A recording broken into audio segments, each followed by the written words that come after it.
एक गांव में एक सुखी परिवार रहता था।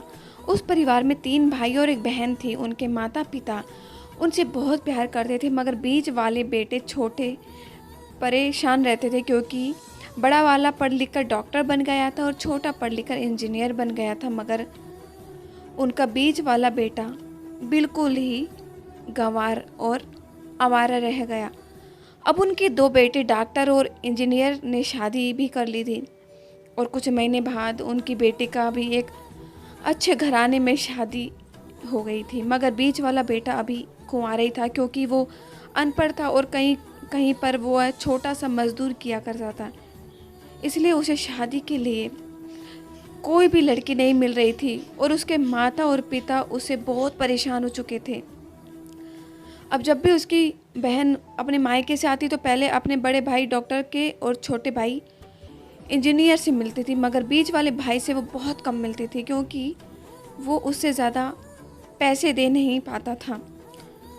इसी वजह से उसने क्या किया, फिर वो अपनी बहन से बहुत प्यार करता था, लेकिन अब उनसे पिताजी बीच वाले के बिना शादी किए ही उनकी मृत्यु हो गई।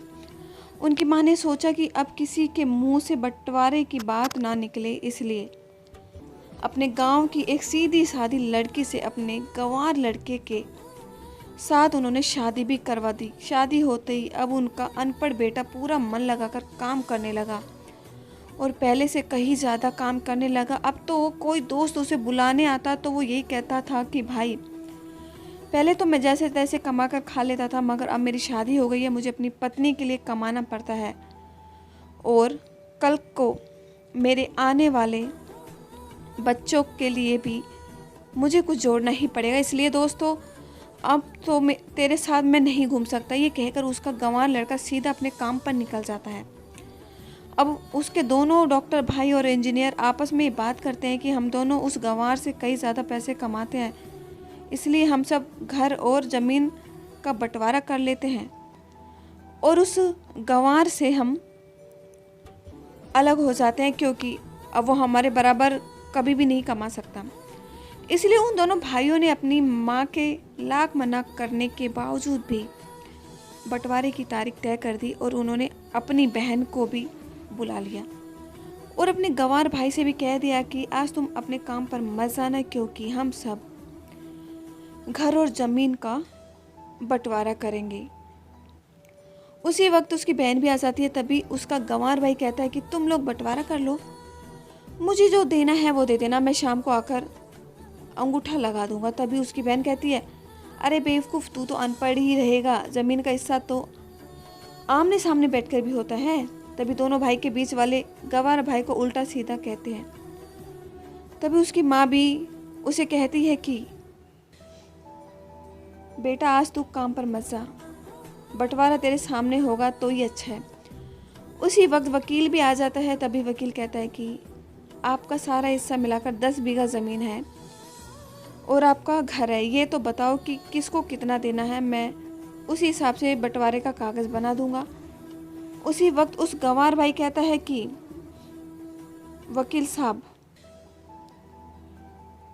5 बाई 5 बीघा मेरे दोनों भाइयों के नाम लिख दो और ये जो मेरी मकान है ये मेरी प्यारी बहन के नाम कर दो।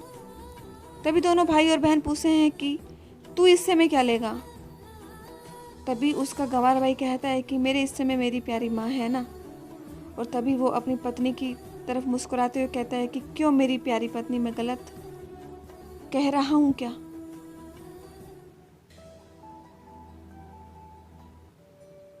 उस गंवार की पत्नी अपनी सास से लिपट कर कहती है कि माँ से बड़ी वसीयत क्या होगी मेरे लिए। और उसी वक्त उसका गंवार पति अपनी माँ से लिपट जाता है। गंवार बेटे बहू के इसी प्यार ने ज़मीन जायदाद बंटवारे को एक सन्नाटे में बदल दिया। तभी बहन अपने गंवार भाई के गले लगकर रोते हुए कहती है कि मुझे माफ़ कर दो भैया, मैं आपको कभी समझ ही नहीं सकी। तभी उसका गंवार भाई कहता है कि प्यारी बहना, इस घर में जितना अधिकार हमारा है उतना अधिकार तेरा भी है। और रही बात बंटवारे की, तो बंटवारा नहीं करने से हमारा जीवन रुक तो नहीं जाएगा ना। क्यों करते हैं हम बंटवारा? क्या हम एक साथ मिलकर नहीं रह सकते? जैसे हम लोग बचपन में एक साथ रहते थे, एक साथ मिलकर रहने को ही तो कहते हैं एक अच्छा परिवार। और उस अच्छे परिवार को संभालती है माँ। तब इसके दोनों भाई भी बहुत शर्मिंदा होते हैं और वो सभी कागज़ को फाड़ कर फेंक देते हैं।